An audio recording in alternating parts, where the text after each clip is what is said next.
Fala o que colocaram, o que discutiram. Deixa eu ver se eu acho aqui.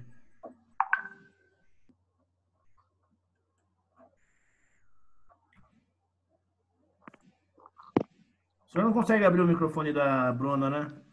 Eu estou abrindo de todos aqui. Bruna, conseguiu? Moira?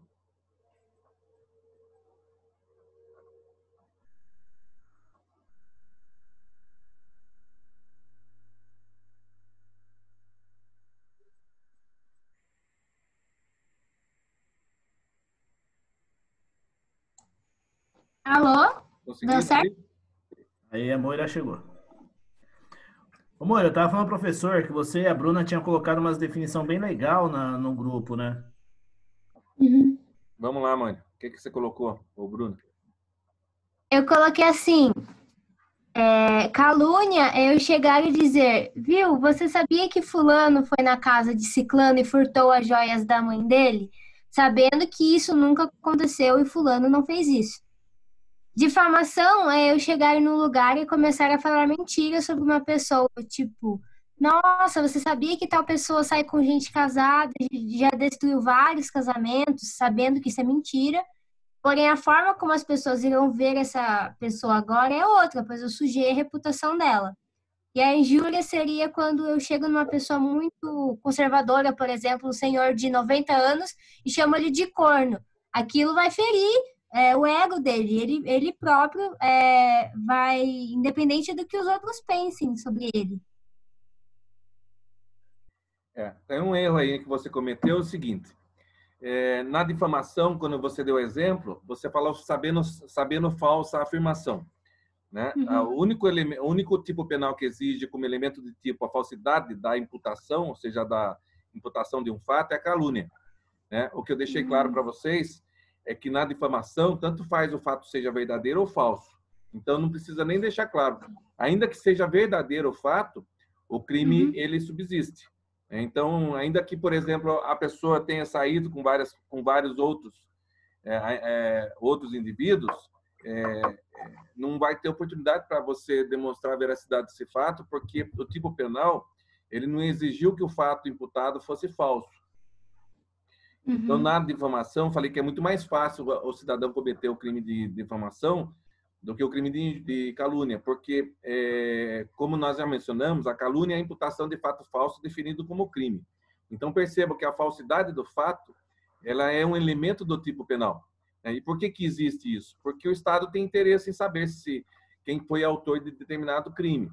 Então, por isso que a calúnia só existe quando a imputação do fato é tido como criminoso, ele é falso. Né? Por isso que a regra geral na calúnia é admitir a exceção da verdade. O que seria a exceção da verdade? A demonstração da veracidade do fato.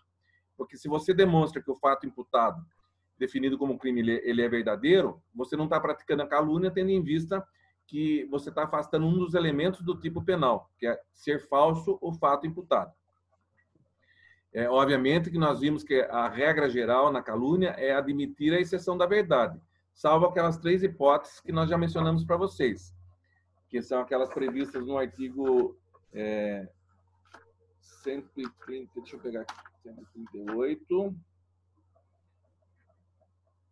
parágrafo 3º, que é quando o fato imputado ele se apurava mediante ação penal privada e o agente não foi punido por esse fato por quem de direito, que seria a pessoa legitimada a fazê-lo.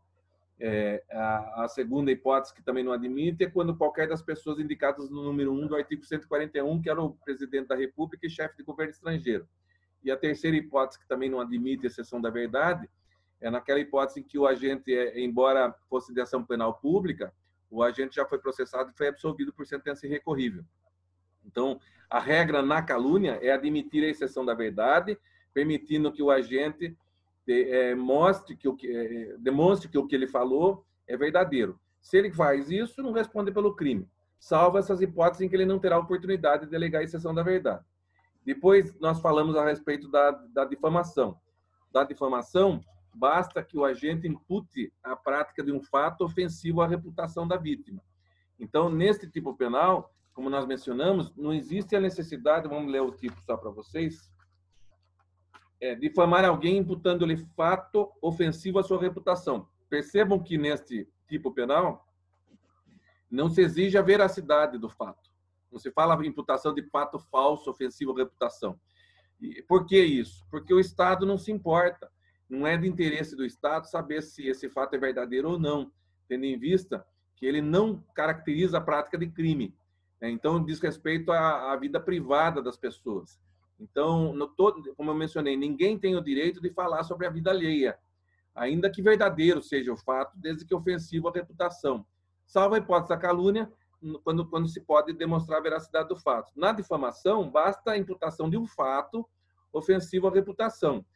Portanto, ainda que o fato seja verdadeiro, o agente vai responder pelo crime de difamação, porque ele não terá a oportunidade de demonstrar a veracidade do fato, tendo em vista que não cabe a exceção da verdade como regra geral. A única hipótese que nós mencionamos no artigo 139, que cabe a exceção da verdade, seria quando o fato imputado, ofensivo à reputação, de um funcionário público, desde que este fato tenha relação com o exercício da sua atividade. Porque daí o Estado tem interesse em saber a respeito desse fato, porque o funcionário público estaria sujeito à punição administrativa. É por isso que abre essa exceção à regra. Então, qual que é a regra geral na difamação? Não cabe exceção da verdade, salvo a hipótese do parágrafo único, quando diz respeito ao funcionário público e, obviamente, que a ofensa tenha relação com a atividade por ele exercida. Mencionei, inclusive, que se o agente é funcionário público, mas o fato imputado não tem nenhuma relação com a atividade dele, não caberia exceção da verdade. Então, nesse exemplo que vocês deram, está errado quando você menciona de que sabe ser falso o fato imputado. Ainda que fosse verdadeiro, o agente vai responder pela difamação. Então, se ele faz essas afirmações e depois ele fala, mas isso aconteceu. Eu falei, não importa se aconteceu. A resposta do legislador é a seguinte, não é da sua conta. Você não tem o direito de ficar falando da vida do outro. Então, você falando da vida do outro, imputando a prática de fato para essa pessoa, ainda que seja verdadeiro, você vai responder e ser condenado pelo crime de difamação. Então, o que a gente tem que pensar para diferenciar esses dois tipos penais, a gente faz uma revisão bem rápida aqui para vocês, é que nos crimes contra a honra nós temos a divisão de duas honras, né? Duas espécies, a honra objetiva e a honra subjetiva. A calúnia e a difamação, ela defendem a honra objetiva, que é o conceito pelo qual o indivíduo é reconhecido no meio social. E a injúria, a honra subjetiva, que é o que o indivíduo pensa de si mesmo. Então, nós temos os dois, como é que diferencia? Mas semelhanças entre a calúnia e a difamação é que ambos são praticados mediante a imputação de fato. Então, quando o cidadão indica a prática de um fato, eu já posso excluir a prática do crime de injúria.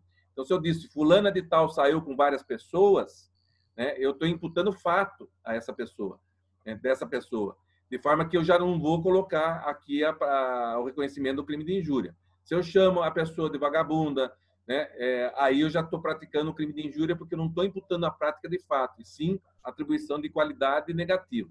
Então, o que nós temos? Na calúnia e difamação, se pratica o delito através da imputação de fato, né? Com a diferença que na calúnia tem que ser fato falso e definido como crime. Na difamação, que eu quero que vocês tomem cuidado, né? Porque não existe a necessidade de que o fato seja falso. Por isso que o agente, como eu reitero para vocês, ainda que seja verdadeiro, se a vítima sentiu-se ofendida e processar o agente, ele vai responder pela difamação, porque ele não será permitido a ele a demonstração da veracidade do fato, porque isso não é elemento do tipo. Então, o importante é vocês saberem bem essa distinção. Alguma dúvida aqui nisso aí?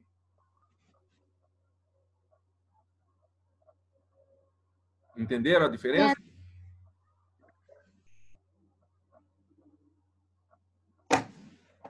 Eu entendi. Entendeu? A Moira tinha algum outro exemplo que ela tinha dado? Não, só esses três. E a Bruna? Aí o outro foi a Bruna. Então só para pensar que este exemplo, vocês não podem fixar isso aí, porque você colocou na difamação que a pessoa tinha ciência de que o fato era falso. Não precisa disso. O agente vai responder, ainda que verdadeiro seja o fato. Entendeu? Porque a regra é essa. A difamação, como a injúria, defende a honra objetiva. Então, é um conceito social, de forma que eu não tenho direito de ficar falando da vida do outro. Por isso que eu mencionei, é fácil vocês responderem por difamação, porque a difamação basta que vocês falem da vida alheia, imputando a prática de fato que seja ofensivo, né? Não importa se esse fato é verdadeiro, vocês não têm da mesma forma o direito de continuar falando. Então, como eu falei, a vítima sentiu-se ofendida, ela vai processar e vocês não terão a oportunidade de demonstrar a veracidade de fato, porque isso não importa para o legislador, certo?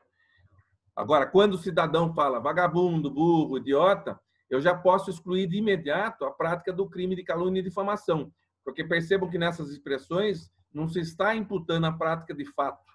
Eu estou atribuindo uma qualidade negativa que ofende o íntimo da pessoa, ou seja, aquilo que a pessoa sente de si mesma, seja através de atributos de ordem moral, físicos, intelectual. Quer dizer, então, tudo isso ofende a honra subjetiva, que é a dignidade e o decoro, certo? Então, se tem expressão dessa forma, sem imputação de fato, o agente, nós afastamos a calúnia e difamação. Agora, óbvio que eu já mencionei para vocês que a pessoa, dependendo do comentário que está fazendo, a maneira como está se expressando, pode ser que ela venha a praticar os 3 crimes. Se ela fala a respeito de um fato falso, que é definido como um crime, e depois faz algum comentário também imputando o fato a respeito do comportamento da vítima, indicando a prática de um determinado fato, e ao final ele fala, a moça é vagabunda, a moça é imoral, percebam vocês que eu estou dentro desse contexto praticando vários delitos. Então, a gente tem que perceber a estrutura do tipo penal, ver o que se exige para efeito de prática, qual é a conduta, né? Então, a conduta é a imputação de um fato. Então, esse fato não precisa ser detalhado, mas tem que indicar a prática de um fato. Se eu estou atribuindo qualidade negativa, daí eu já faço esses 2 delitos, certo? Então, fica claro para vocês que só na calúnia que a falsidade do fato é elemento do tipo. Na difamação, não. Então, na difamação, ainda que seja verdadeiro o fato, o agente vai responder, porque não cabe a exceção da verdade como regra geral. Só cabe a exceção naquela hipótese que eu mencionei do funcionário público, se a ofensa tiver relação com a sua atividade funcional. Do contrário, não. Podemos prosseguir? Tem mais alguma dúvida? Alguém quer fazer algum comentário? Também fiquem à vontade.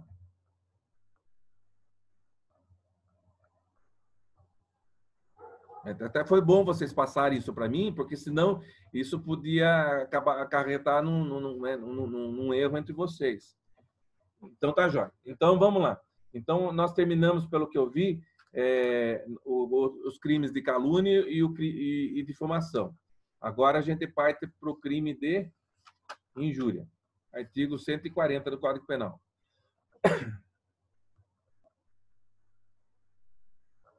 Aqui diz o sarcasmo em uma das 3. O que é isso? Alguém quer fazer algum comentário ou não?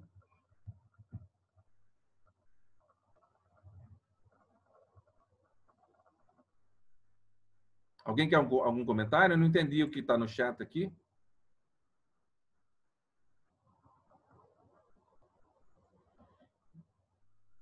O sarcasmo entra em uma das 3 alternativas, professor. Como assim? A pessoa fazer sarcasmo com outra pessoa, ela seria depende da maneira como vai fazer. Eu falei, o que vai determinar a ocorrência do crime, deixa eu ver se eu consigo liberar todo mundo aqui, porque pelo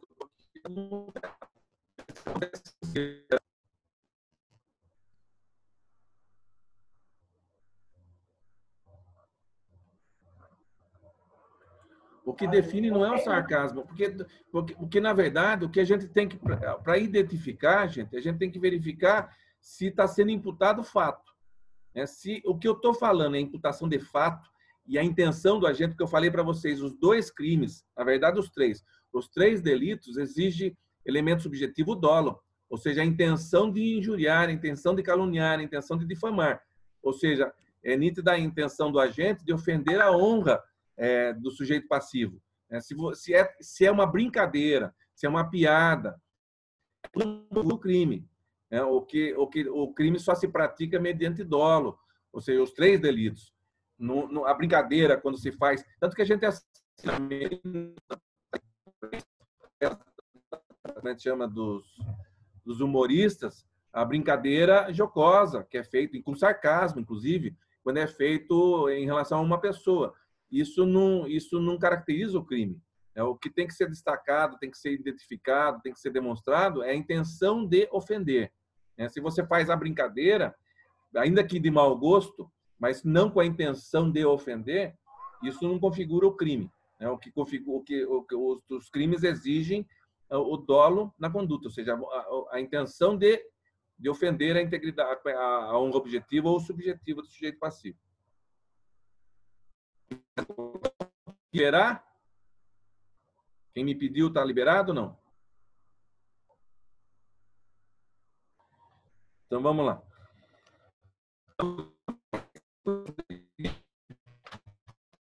Bom, então nós passamos agora para o delito de injúria, para o crime de injúria que está previsto no artigo 140 do Código Penal. Deixa eu abrir aqui o...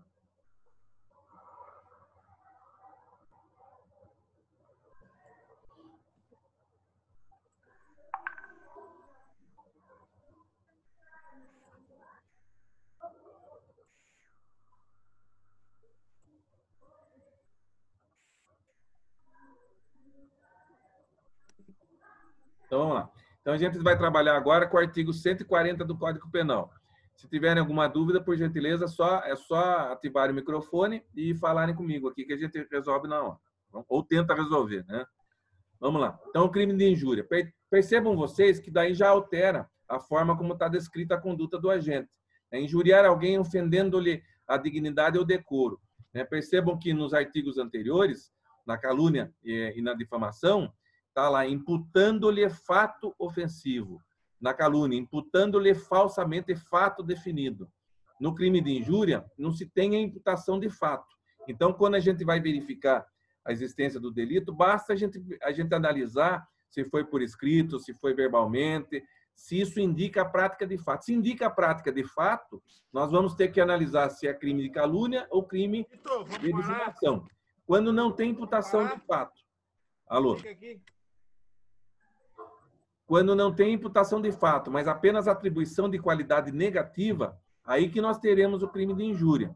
Então, percebam que na injúria, nós faremos algumas expressões. É um xingamento. A injúria é xingamento. Então, eu vou passar manquetola, maneta, burro, idiota, enfim. São xingamentos, percebam que aí eu estou atribuindo qualidade negativa, eu estou ofendendo a dignidade e o decoro do sujeito passivo, seja por atributos de ordem moral, seja por questões de ordem de intelecto, enfim, todas essas expressões que são colocadas, rebaixando a pessoa, ofendendo o íntimo da pessoa, naquilo que ela pensa de si mesma, aí que caracterizará o crime de injúria. Então, no delito de injúria, basta que se atribua qualidade negativa ao sujeito passivo, né? Vamos lá pegar aqui o tipo penal. Vamos lá. Ação. Crime de injúria. Então, vamos lá. Qual que é o conceito? Diz o tipo penal lá, injuriar alguém ofendendo-lhe a dignidade e o decoro.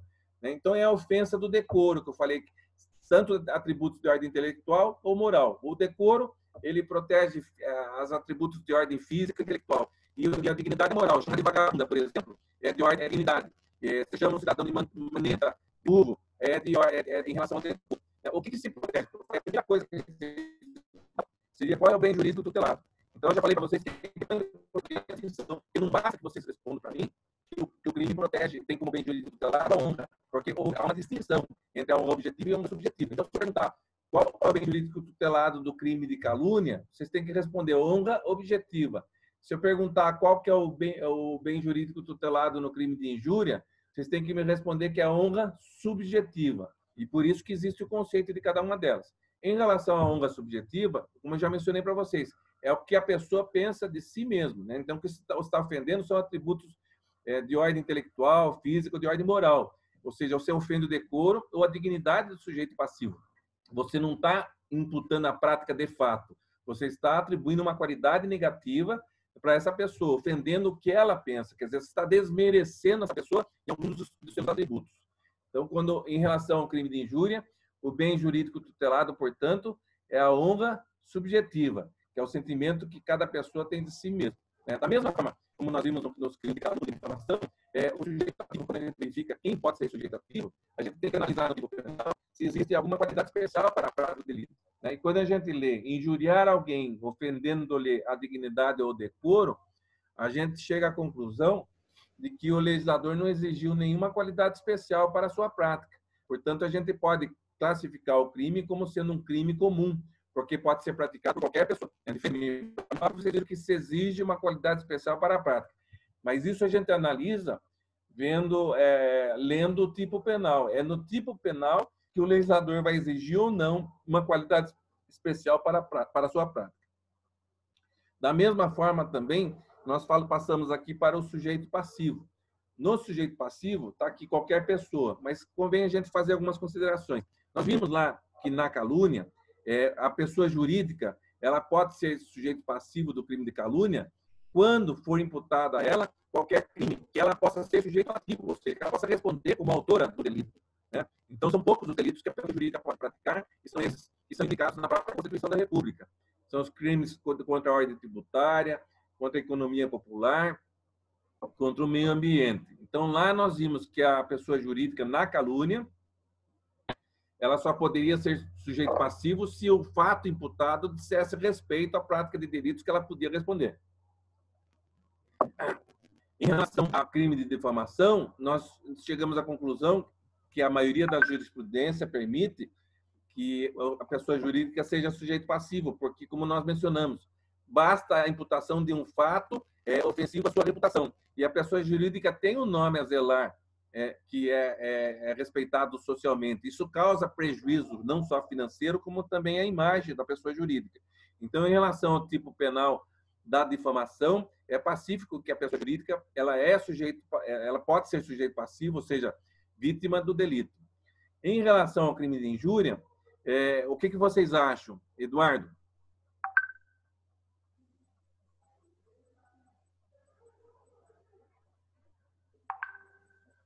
Eduardo, está liberado aí para falar?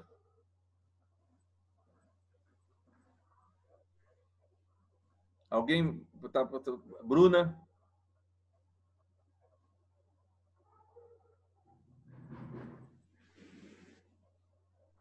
Alguém participa, gente? Vamos tentar participar um pouquinho.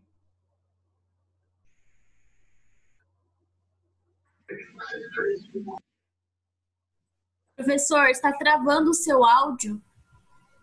Mas será? Me avisa. Continua travando ou não? Durante a explicação, em alguns momentos não deu para entender nada do que o senhor estava falando. Então, vamos lá. Então, eu estava falando, vamos repetir, eu estava falando a respeito do sujeito passivo, certo? Então, em relação ao sujeito passivo, nós vimos que, eu falei que pode ser qualquer pessoa, mas nós estávamos analisando a situação da pessoa jurídica. Então, eu fiz um parênteses aqui em relação à pessoa jurídica, que no crime de calúnia, nós vimos que a pessoa jurídica pode ser sujeito passivo da calúnia, desde que o fato imputado diga respeito a um dos crimes que ela possa ser autora, E nem todos os crimes podem ser praticados pela pessoa jurídica. A Constituição da República permitiu punição em relação aos crimes contra a ordem econômica, contra o meio ambiente e tributário. Então, teria que ter relação com uma dessas condutas que ela pudesse responder. No crime de difamação, eu mencionei para vocês que é pacífico o entendimento de que a pessoa jurídica ela tem uma reputação, ela tem um nome na sociedade, ela tem conceito. Então, em relação à difamação, é pacífico que pode ser sujeito passivo, ou seja, pode ser vítima do crime de difamação. Aí o que eu fiz para vocês considerarem e discutirem em relação ao crime, será que a pessoa jurídica pode ou não ser vítima? Tá chegando meio picoteado a voz do senhor, pelo menos para mim. Vamos ver se melhora. Não sei se é o sinal da internet. A pessoa jurídica, gente, pode ser sujeito passivo do crime de injúria?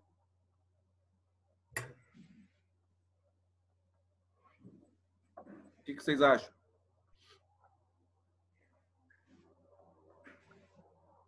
Eduardo? Pessoa jurídica pela injúria? Acredito que sim.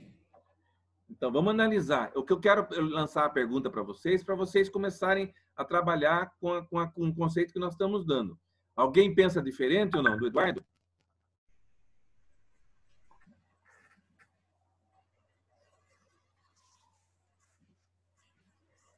Vamos, gente, vamos participar.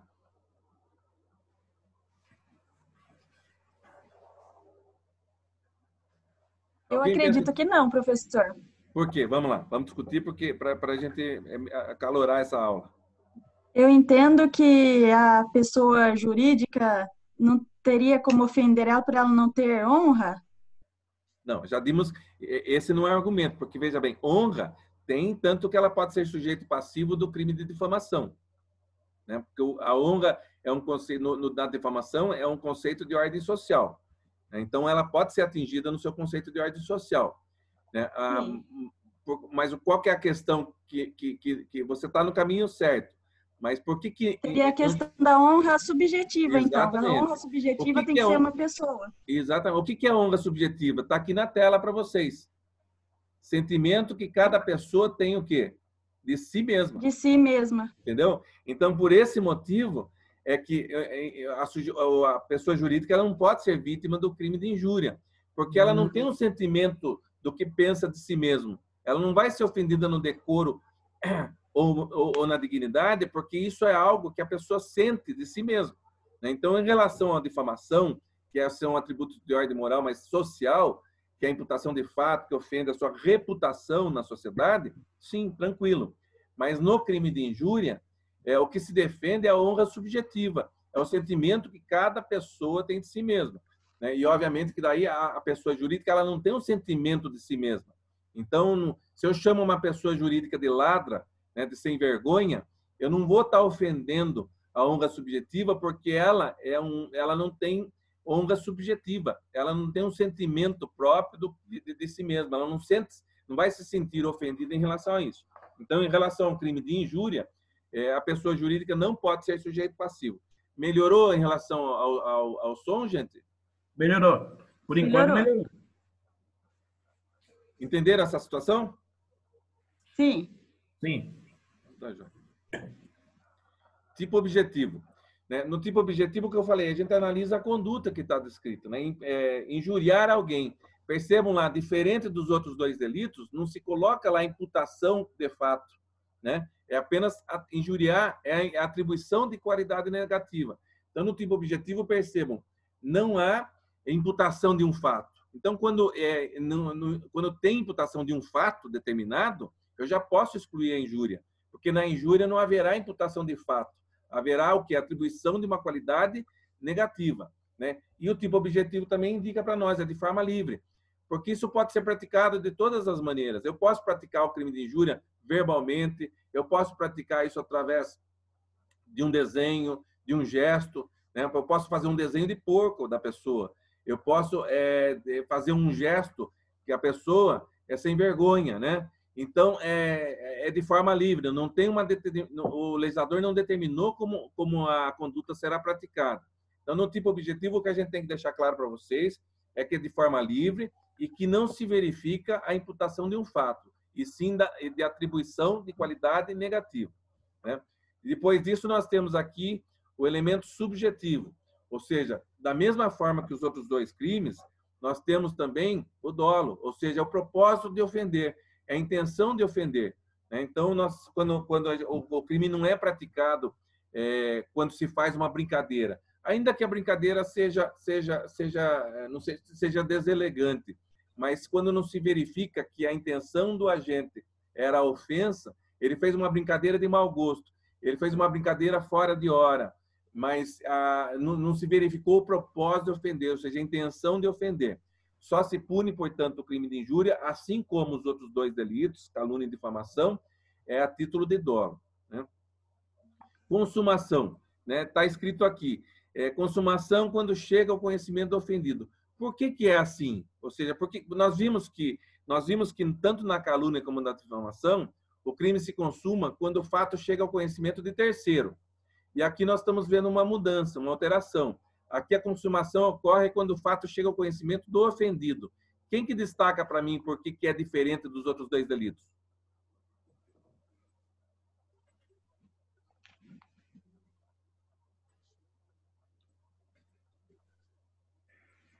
Vamos, gente, vamos participar.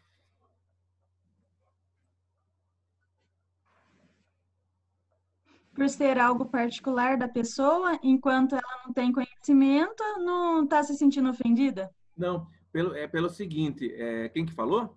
A Bruna. Oi, Bruna. Na verdade, o que ocorre é o seguinte, a gente tem que analisar o bem tutelado, né? O que se protegia na calúnia e difamação? Se protege? A honra objetiva, né? É o conceito social. Então, para que haja ofensa a esse direito, ou seja, ao conceito social, a maneira como esse indivíduo é reconhecido no meio social, é necessário que chegue ao conhecimento terceiro, porque só aí haverá ofensa a esse direito protegido, na honra objetiva.